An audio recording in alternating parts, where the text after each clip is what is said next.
Brazil বাংলাদেশের ভবিষ্যতের সম্পর্ক উন্নয়ন আরও কীভাবে হতে পারে সে ব্যাপারে বিস্তারিত আলোচনা হয়েছে এবং ব্রাজিল কতগুলো বিষয়ে পণ্য রপ্তানি করে, তার ভিতরে মেইনলি দুগ্ধজাত যে সমস্ত প্রোডাক্ট আছে, কটন আছে, এইসব বিষয়ে তারা বাংলাদেশে আরও কীভাবে এক্সপোর্ট বাড়াতে আলোচনা করেছে। আমরা বলেছি বাংলাদেশ থেকে ফার্মাসিউটিক্যাল প্রোডাক্টস, গার্মেন্টস এ সমস্ত বিষয়ে ব্রাজিলে যেতে পারে, সেগুলো আরও কীভাবে বেশি করে রপ্তানি করা যায়। অধিকন্তু ব্রাজিলে বড় ধরনের কোনো ইনভেস্টমেন্ট বাংলাদেশে নেই।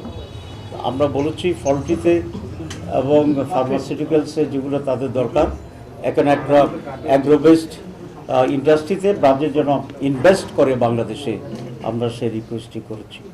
আর বাংলাদেশের বর্তমান রাজনীতি, আগামী দিনের বাংলাদেশ, এসব কিছু বিষয়ে আমরা সংক্ষেপে মতবিনিময় করেছি।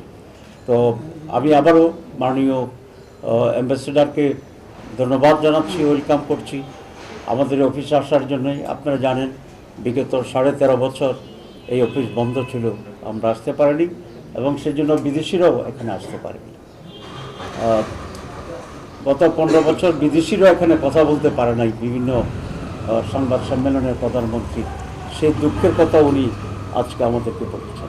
আমরা আগামীতে একটি সুষ্ঠু নির্বাচন কীভাবে হতে পারে সেই ব্যাপারে আমাদের ভূমিকা এবং ইত্যাদি ব্যাপারে উনি কথা বলেছেন, আমরা আমাদের কথা বলেছি।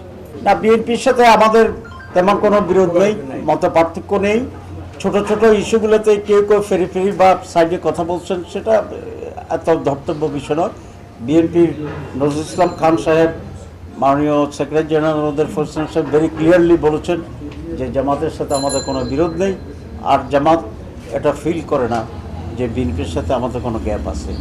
We are working together, will work together on the basic points for the interest of the nation.